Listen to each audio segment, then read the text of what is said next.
सोचिए, कुछ लोग सिर्फ एक फिल्म की शूटिंग करने निकलते हैं, लेकिन उन्हें बिल्कुल भी अंदाजा नहीं होता कि अगले ही पल उनकी नकली लड़ाई असली जंग में बदल जाएगी। कैमरे तो चल रहे होते हैं, लेकिन सामने से चलने वाली गोलियां बिल्कुल असली होती हैं। आखिर ये सब कैसे हुआ, आइए जानते हैं film welcome to the jungle की कहानी। कहानी की शुरुआत एक बेहद अमीर बिजनेसमैन से होती है। उसकी जिंदगी बिल्कुल परफेक्ट चल रही होती है, लेकिन तभी एक मंत्री उसे बताता है कि जल्द ही सरकार बदल सकती है। अगर ऐसा हुआ तो सालों से की गई उसकी टैक्स की चोरी की जांच शुरू हो जाएगी। ये सुनते ही उसके होश उड़ जाते हैं, क्योंकि उसे समझ आ जाता है कि अगर उसने जल्दी कोई रास्ता नहीं निकाला तो उसके लिए बहुत बड़ी मुसीबत खड़ी हो सकती है। वो बिना देर किए अपनी बेटी जेनी को ऑफिस बुलाता है। कुछ देर में जेनी वहां पहुंच जाती है और कंपनी के सभी बड़े अधिकारी भी मीटिंग रूम में इकट्ठा हो जाते हैं। बिजनेसमैन सभी से कहता है कि उन्हें ऐसा तरीका ढूंढना होगा जिससे कागजों में यह साबित किया जा सके कि उनकी कंपनी को बहुत बड़ा नुकसान हुआ है। अगर कंपनी घाटे में दिखाई देगी तो टैक्स का बोझ भी कम हो जाएगा और जांच का असर भी ज्यादा नहीं पड़ेगा। इसके बाद मीटिंग में मौजूद लोग एक एक करके अपने सुझाव देने लगते हैं। तभी जेनी मुस्कुराते हुए कहती है कि अगर 10वीं मंजिल पर पेट्रोल पंप खोल दिया जाए तो वहां कोई गाड़ी आएगी ही नहीं, बिजनेस अपने आप घाटे में चला जाएगा। लेकिन उसके पिता तुरंत इस आइडिया को खारिज कर देते हैं। उन्हें पता था कि इतना छोटा नुकसान दिखाकर इतनी बड़ी मुसीबत से नहीं बचा जा सकता। तभी उनका भरोसेमंद सेक्रेटरी दुबे धीरे से एक ऐसा सुझाव देता है जिसे सुनकर कमरे में बैठे सभी लोग चुप हो जाते हैं। वो कहता है कि अगर वे लोग एक बहुत बड़ी फिल्म बनाएं और जानबूझकर उसे फ्लॉप कर दें तो करोड़ों नहीं बल्कि हजारों करोड़ रुपए खर्च दिखाए जा सकते हैं। असल में खर्च कम होगा, लेकिन रिकॉर्ड में बहुत बड़ा बजट दिखाकर टैक्स से बचा जा सकता है। ये आइडिया सुनते ही बिजनेसमैन की आंखों में चमक आ जाती है। उसे यही रास्ता सबसे सही लगता है। वो तुरंत दुबे को आदेश देता है कि किसी भी कीमत पर एक ऐसी फिल्म तैयार करो जिसमें जितना ज्यादा पैसा दिखाया जा सके उतना अच्छा होगा। दुबे बिना समय गवाए फिल्म इंडस्ट्री के चक्कर लगाने लगता है। काफी खोजबीन के बाद उसकी मुलाकात दो संघर्ष कर रहे डायरेक्टरों से होती है, जिनका नाम देव और दास था। दोनों के पास टैलेंट तो बहुत था, लेकिन किस्मत उनका साथ नहीं दे रही थी। लंबे समय से उन्हें कोई बड़ी फिल्म नहीं मिली थी और आर्थिक हालत भी बेहद खराब हो चुकी थी। दुबे उनके सामने एक ऐसा ऑफर रखता है जिस पर पहले तो उन्हें विश्वास ही नहीं होता। वो कहता है कि उन्हें एक बहुत बड़े बजट की फिल्म डायरेक्ट करनी है। दोनों खुशी खुशी तैयार हो जाते हैं और अगले ही दिन कंपनी के ऑफिस पहुंच जाते हैं। वहां उनकी मुलाकात जेनी से होती है। बातचीत के दौरान जेनी बड़े आराम से कहती है कि इस फिल्म का बजट 2000 करोड़ रुपए होगा। ये सुनते ही देव और दास एक दूसरे का चेहरा देखने लगते हैं। उन्हें लगता है कि शायद उन्होंने गलत सुन लिया है। उनकी हालत ऐसी थी कि अगर कोई 2000 रुपए भी दे देता तो वे फिल्म बनाने को तैयार हो जाते, लेकिन यहां तो 2000 करोड़ की बात हो रही थी। दोनों तुरंत इस प्रोजेक्ट के लिए हां कर देते हैं। अब सबसे बड़ी परेशानी थी फिल्म के हीरो की। तभी दास को एक पुराने सुपरस्टार की याद आती है जिसका नाम राजीव था। कभी उसकी फिल्में बॉक्स ऑफिस पर राज करती थीं, लेकिन अब उसका करियर लगभग खत्म हो चुका था। बड़े प्रोड्यूसर उसे काम नहीं देते थे और मजबूरी में वो छोटी फिल्मों में काम कर रहा था। देव, दास और जेनी उससे मिलने पहुंचते हैं। बातचीत शुरू होती है और सबसे पहले उसकी फीस पूछी जाती है। राजीव असल में 500 लाख जैसा कुछ कहना चाहता था, लेकिन जल्दी में उसके मुंह से सिर्फ 50 निकलता है। जेनी समझती है कि वो 50 करोड़ रुपए मांग रहा है। वो बिना सोचे तुरंत हाँ कर देती है। ये सुनकर राजीव और उसका मैनेजर दोनों दंग रह जाते हैं। मौका देखकर राजीव अपनी डिमांड और बढ़ा देता है। वो कहता है कि 50 करोड़ तो सिर्फ साइनिंग अमाउंट होगा। शूटिंग शुरू होने पर अलग पैसे चाहिए और फिल्म खत्म होने से पहले भी बड़ी रकम चाहिए होगी। जेनी हिसाब लगाती है और आखिर में कहती है कि कुल मिलाकर उसे 200 करोड़ रुपए दिए जाएंगे। इतना सुनते ही राजीव की खुशी का ठिकाना नहीं रहता। उसे लगता है कि उसकी किस्मत एक बार फिर चमकने वाली है और वो तुरंत फिल्म करने के लिए तैयार हो जाता है। इसके बाद उसका मैनेजर देव और दास को एक जरूरी बात बताता है। वो कहता है कि राजीव किसी भी हालत में रोमांटिक फिल्म नहीं करना चाहता। वजह जानने पर कहानी कुछ साल पीछे चली जाती है। उस समय राजीव अपने करियर की ऊंचाइयों पर था और मशहूर अभिनेत्री नादिया से उसका रिश्ता था। दोनों एक दूसरे से बेहद प्यार करते थे, लेकिन इंडस्ट्री की एक दूसरी अभिनेत्री राजीव को पसंद करने लगी थी। उसने कई बार उसके करीब आने की कोशिश की, लेकिन राजीव ने कभी उसे महत्व नहीं दिया। इसी बात का बदला लेने के लिए उसने एक चाल चली। एक पार्टी में राजीव और नादिया साथ में डांस कर रहे थे। कुछ देर बाद नादिया अपना मास्क उतार कर वहां रख देती है और किसी काम से चली जाती है। उसी समय दूसरी अभिनेत्री वही मास्क पहनकर राजीव के पास पहुंच जाती है। राजीव उसे नादिया समझकर प्यार से किस कर देता है। तभी असली नादिया वहां लौट आती है और अपनी आंखों से ये सब देख लेती है। उसे लगता है कि राजीव ने उसे धोखा दिया है। राजीव लाख समझाने की कोशिश करता है, लेकिन वो उसकी एक भी बात नहीं सुनती और दोनों का रिश्ता हमेशा के लिए खत्म हो जाता है। यही वजह थी कि राजीव अब रोमांस से दूर रहता था। उधर देव और दास फिल्म की तैयारी में जुटे थे कि तभी उनके फोन पर बार बार रोमियो नाम के आदमी का कॉल आने लगता है। दोनों कॉल काटते रहते हैं, लेकिन कुछ ही देर बाद रोमियो अपने साथी एन्ना के साथ उनके सामने पहुंच जाता है। दोनों शहर के खतरनाक डॉन थे। देव और दास ने कुछ समय पहले उनसे 1.5 लाख रुपए उधार लिए थे, जो अब तक वापस नहीं किए थे। रोमियो और एन्ना अपना पैसा लेने आए थे। देव और दास उन्हें समझाते हैं कि उन्हें बहुत बड़ी फिल्म मिल चुकी है। जैसे ही काम शुरू होगा उन्हें करोड़ों रुपए मिलेंगे और सबसे पहले उनका कर्ज चुका दिया जाएगा। लेकिन दोनों डॉन पैसों से ज्यादा फिल्मों के दीवाने थे। वे साफ कह देते हैं कि उन्हें अपने पैसे नहीं चाहिए, बल्कि फिल्म में हीरो बनना है। अगर उन्हें हीरो का रोल मिल गया तो पूरा कर्ज माफ समझा जाएगा। मजबूरी में देव और दास उनकी बात मान लेते हैं। दूसरी तरफ राजीव अकेले बैठा अपने पिता की पुरानी तस्वीर देख रहा होता है। उसके पिता भारतीय सेना के बहादुर अधिकारी थे, जो करीब 15 साल पहले एक गुप्त मिशन पर गए थे और फिर कभी वापस नहीं लौटे। सेना ने उन्हें लापता घोषित कर दिया था। राजीव आज भी यही उम्मीद लगाए बैठा था कि शायद एक दिन उसके पिता वापस आएंगे। इसी बीच फिल्म की पूरी स्टार कास्ट को पहली बार एक साथ बुलाया जाता है। हमेशा की तरह राजीव अपनी एंट्री को खास बनाना चाहता था। वो खुद ही मीडिया वालों को खबर देता है और फिर उनके सामने ऐसा दिखाता है जैसे उसे समझ ही नहीं आ रहा कि उन्हें उसकी आने की जानकारी कैसे मिली।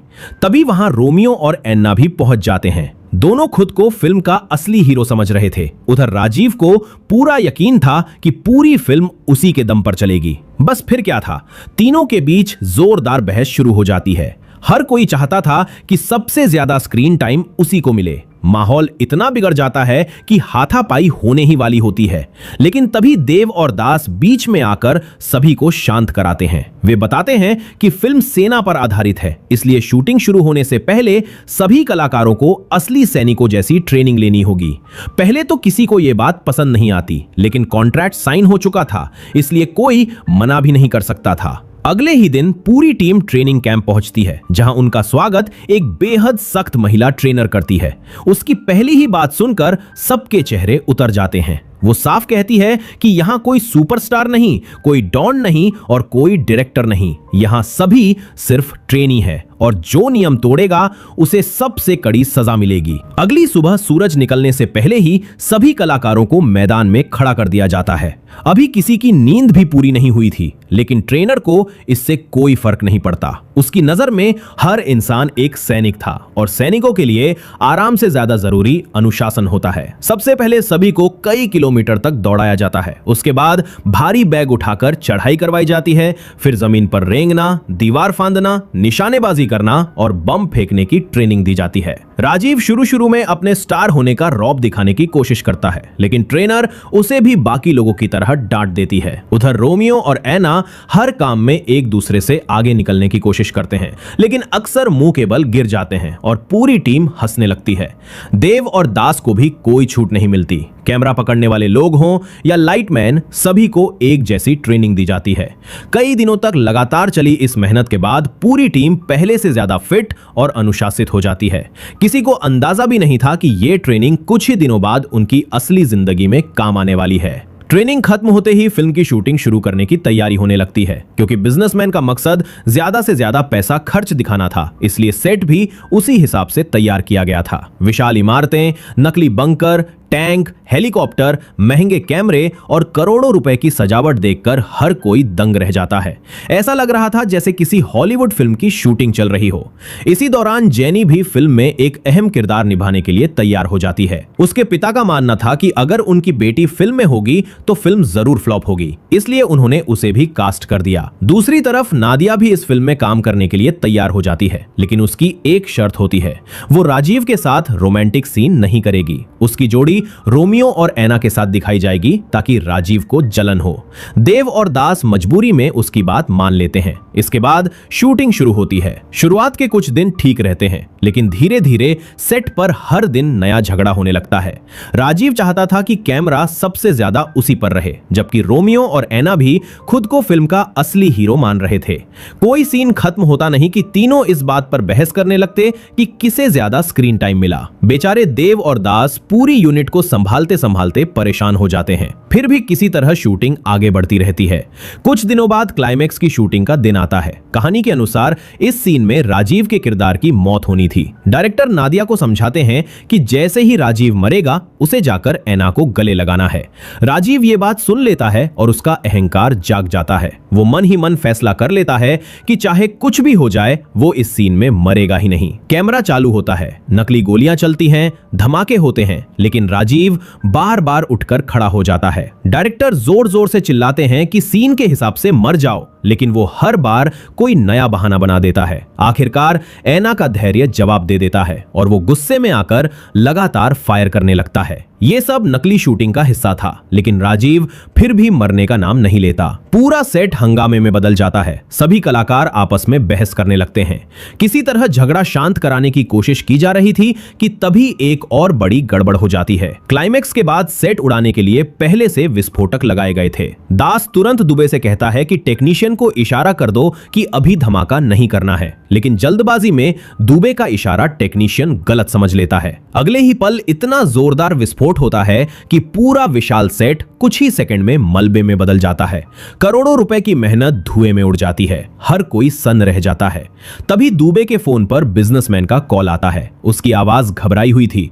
वो बताता है कि इनकम टैक्स विभाग ने उसके सभी ठिकानों पर छापा मार दिया है। उसके बैंक खाते सील कर दिए गए हैं, नकदी जब्त हो चुकी है और उसकी सारी संपत्ति सरकार के कब्जे में चली गई है। अब उसके पास कुछ भी नहीं बचा। वो दुबे से कहता है कि अब किसी भी कीमत पर फिल्म को पूरा करना होगा, क्योंकि यही फिल्म उसकी आखिरी उम्मीद है। अगर ये हिट हो गई तो शायद उसकी जिंदगी दोबारा पटरी पर आ जाएगी। ये सुनकर दुबे के होश उड़ जाते हैं। एक तरफ सेट नष्ट हो चुका था और दूसरी तरफ पैसा भी खत्म हो गया था। अब फिल्म पूरी कैसे होगी? तभी यूनिट का एक टेक्नीशियन बताता है कि सीमा के पास आजादगंज नाम का एक गांव है जो बिल्कुल इसी सेट जैसा दिखाई देता है। वहां शूटिंग करने के लिए किसी पैसे की जरूरत भी नहीं पड़ेगी। ये सुनते ही सभी के चेहरे पर उम्मीद लौट आती है। दुबे तुरंत फैसला करता है कि फिल्म का बाकी हिस्सा वहीं शूट किया जाएगा, लेकिन देव और दास उसे एक जरूरी सलाह देते हैं। वे कहते हैं कि कलाकारों को मत बताना कि वहां असली गांव वाले रास्ते हैं। अगर उन्हें सच्चाई पता चल गई तो वे कैमरे के सामने सहज नहीं रह पाएंगे।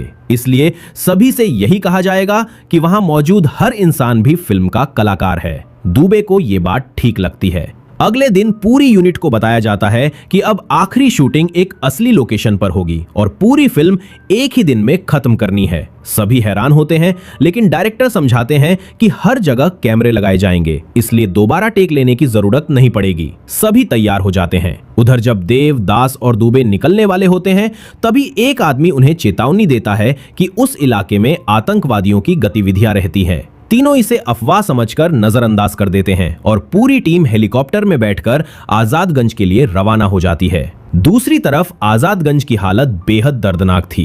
ये गांव कई सालों से सतारा नाम के खूंखार आतंकवादी के कब्जे में था। उसने पूरे गांव को बंधक बना रखा था और सरकार पर दबाव बनाने के लिए गांव वालों को ढाल की तरह इस्तेमाल कर रहा था। उसने धमकी दी थी कि अगर तय समय तक उसके साथियों को रिहा नहीं किया गया तो वह गांव वालों को एक एक करके मार डालेगा। गांव के लोग करीब 20 साल से इसी डर में जी रहे थे। वहीं जोया नाम की एक बहादुर महिला अपनी छोटी बेटी उर्फी के साथ किसी तरह जिंदगी काट रही थी। सतारा ने सालों पहले उसके पति की हत्या कर दी थी और अब वह जोया को जबरदस्ती अपने साथ रखना चाहता था, लेकिन जोया हर बार उसका विरोध करती थी। गांव का हर इंसान बस यही दुआ कर रहा था कि कोई चमत्कार हो और उन्हें इस कैद से आजादी मिले। तभी आसमान में हेलीकॉप्टर दिखाई देता है। कुछ ही देर बाद फिल्म की पूरी टीम सेना की वर्दी पहनकर गांव में उतरती है। गांव वाले उन्हें देखते ही खुशी से रो पड़ते हैं। उन्हें लगता है कि आखिरकार भारतीय सेना उन्हें बचाने आ गई है। दूसरी तरफ सतारा के लोगों को भी खबर मिल जाती है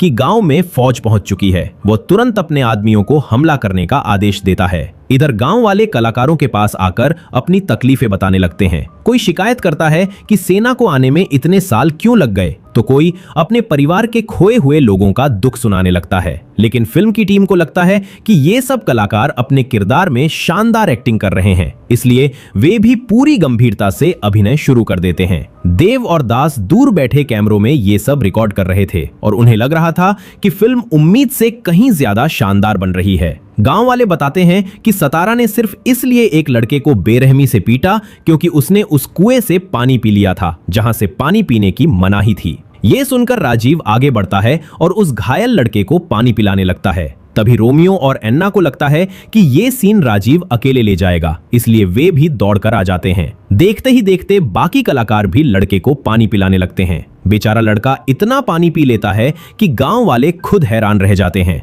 तभी देव कहता है कि अब क्लाइमेक्स के लिए विलन भी आ जाना चाहिए, लेकिन इससे पहले कि वे किसी को बुलाते, किस्मत अपना खेल दिखा देती है। सतारा के असली आतंकवादी वहां पहुंच जाते हैं। देव उन्हें देखकर समझता है कि दास ने कमाल के जूनियर आर्टिस्ट बुलाए हैं। वह जोर से चिल्लाता है, कैमरा चालू, एक्शन। दूसरी तरफ राजीव, रोमियो, एन्ना और बाकी कलाकार भी यही सोचते हैं कि सामने खड़े लोग फिल्म के नकली विलन हैं। अगले ही पल वे उन आतंकवादियों पर टूट पड़ते हैं। ट्रेनिंग के दौरान सीखे हुए दांव पेंच अब पहली बार असली लड़ाई में इस्तेमाल होने लगते हैं। आतंकवादी इस अचानक हुए हमले से घबरा जाते हैं। कुछ ही मिनटों में वे बुरी तरह पिटकर वहां से भाग निकलते हैं। गांव वाले खुशी से झूम उठते हैं क्योंकि इतने सालों में पहली बार किसी ने सतारा के आदमियों को हराया था। लेकिन उन्हें बिल्कुल अंदाजा नहीं था कि असली तूफान अभी बाकी है, क्योंकि सतारा के आदमियों की बुरी तरह पिटाई होने की खबर जैसे ही उसके पास पहुंचती है, उसका गुस्सा 7वें आसमान पर पहुंच जाता है।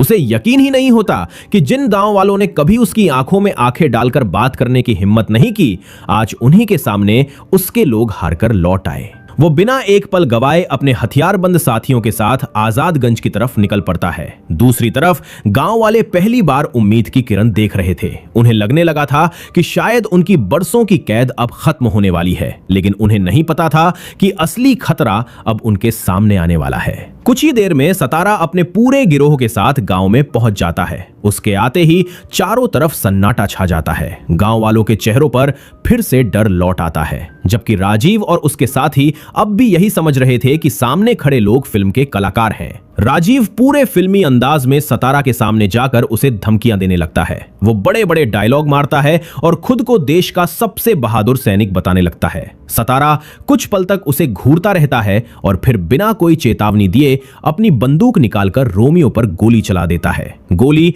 उसके शरीर को छूती हुई निकल जाती है और उसके हाथ से खून बहने लगता है। पहले तो रोमियो को लगता है कि यह भी शूटिंग का हिस्सा होगा, लेकिन जब वो अपने हाथ पर बहता हुआ असली खून देखता है तो उसकी घिघी बंध जाती है। वो घबराकर देव और दास के पास भागता है और उन्हें सब कुछ बताता है। दोनों तुरंत समझ जाते हैं कि बहुत बड़ी गलती हो चुकी है। अब उन्हें एहसास होता है कि सामने खड़े लोग कलाकार नहीं बल्कि असली आतंकवादी हैं। वे फौरन पूरी यूनिट को सच्चाई बताते हैं। ये सुनते ही सभी के चेहरों का रंग उड़ जाता है, लेकिन राजीव अभी भी आधा यकीन और आधा भ्रम में था। जब देव और दास उसे बताते हैं कि ये कोई शूटिंग नहीं बल्कि असली मौत का खेल है, तब उसके पैरों तले जमीन खिसक जाती है। वो तुरंत सतारा के सामने हाथ जोड़कर माफी मांगने लगता है। वो कहता है कि वे लोग सिर्फ फिल्म की शूटिंग करने आए थे और उन्हें लगा कि सामने वाले भी कलाकार हैं। अपनी बात साबित करने के लिए वो वहीं गाना गाने लगता है, डांस करता है और फिल्मी अंदाज में एक्टिंग करके दिखाता है। उसकी हरकतें देखकर सतारा को यकीन हो जाता है कि ये लोग सच में अभिनेता हैं। इसके बावजूद वो उन्हें जिंदा छोड़ना नहीं चाहता था। तभी जोया आगे बढ़ती है और सतारा से कहती है कि अगर वो इन सभी लोगों को छोड़ दे तो वो उसके साथ चलने के लिए तैयार है। सतारा कुछ पल सोचता है और फिर कलाकारों को वहां से जाने की इजाजत दे देता है। जान बचने की उम्मीद मिलते ही राजीव तुरंत वहां से निकलने लगता है, लेकिन अन्ना, रोमियो, देव, दास और उनकी टीम के कुछ लोग गांव छोड़ने से साफ इनकार कर देते हैं। उनका कहना था कि वे अपनी जान बचाने के लिए उन बेगुनाह लोगों को मौत के मुंह में नहीं छोड़ सकते। राजीव उन्हें समझाने की कोशिश करता है कि यहां रुकना मतलब खुद मर जाना है, लेकिन कोई उसकी बात नहीं सुनता। मजबूर होकर वो कुछ लोगों के साथ आगे बढ़ जाता है। तभी पीछे से जोया अपनी छोटी बेटी उर्फी को लेकर उसके पास आती है। उसकी आंखों में आंसू थे। वो राजीव से कहती है कि अगर वो उसकी मदद करना चाहता है तो कम से कम उर्फी को यहां से अपने साथ ले जाए ताकि उसकी बेटी को एक नई जिंदगी मिल सके। राजीव कुछ पल चुप रहता है और आखिरकार उर्फी को अपने साथ ले जाने के लिए तैयार हो जाता है। उर्फी अपनी मां से अलग होते ही जोर जोर से रोने लगती है। तभी एक भावुक सच सामने आता है। जब सालों पहले सतारा ने उसके पिता की हत्या की थी, उस सदमे से उर्फी की आवाज चली गई थी, लेकिन आज अपनी मां से बिछड़ते समय अचानक उसकी आवाज वापस आ जाती है और वो पहली बार जोर से मां पुकारती है। उसकी आवाज सुनकर जोया की आंखें भर आती हैं, लेकिन वो खुद को मजबूत बनाकर उसे दूर भेज देती है। इधर गांव में रुके अन्ना, रोमियो और बाकी लोग आतंकवादियों से भिड़ जाते हैं। शुरुआत में वे बहादुरी से लड़ते हैं, लेकिन दुश्मनों की संख्या बहुत ज्यादा थी। आखिरकार सतारा के लोग उन्हें पकड़ लेते हैं। उधर गांव से दूर जा रहा राजीव लगातार बेचैन होता जा रहा था। उसे महसूस होने लगता है कि वो अपने साथियों और गांव वालों को मुसीबत में छोड़कर भाग रहा है। उसका ज़मीर उसे चैन से जीने नहीं देता। आखिरकार वो फैसला करता है कि अगर उसके दोस्त मौत का सामना कर रहे हैं तो वो अकेले सुरक्षित नहीं रह सकता। वो तुरंत वापस गांव लौटता है और अपने साथियों को छुड़ाने के लिए आतंकवादियों पर हमला कर देता है। उसकी वापसी देखकर बाकी लोगों का हौसला भी बढ़ जाता है। अब दोनों तरफ से जबरदस्त लड़ाई शुरू हो जाती है। इसी दौरान गांव के दो लोग जो पहले मजबूरी में सतारा के लिए काम करते थे, एक बड़ा राज बताते हैं। वे कहते हैं कि सतारा ने अपने सारे आधुनिक हथियार एक गुप्त गोदाम में छिपा कर रखे हैं। अगर वे हथियार मिल जाएं तो मुकाबला बराबरी का हो सकता है। सभी लोग तुरंत उस गोदाम की तरफ निकल पड़ते हैं। वहां पहुंचकर उन्हें बड़ी संख्या में आधुनिक हथियार मिल जाते हैं, लेकिन तभी तहखाने के अंदर से किसी के मदद मांगने की आवाज सुनाई देती है। दरवाजा खोलने पर सब लोग हैरान रह जाते हैं। वहां भारतीय सेना के 3 अधिकारी कई सालों से कैद थे।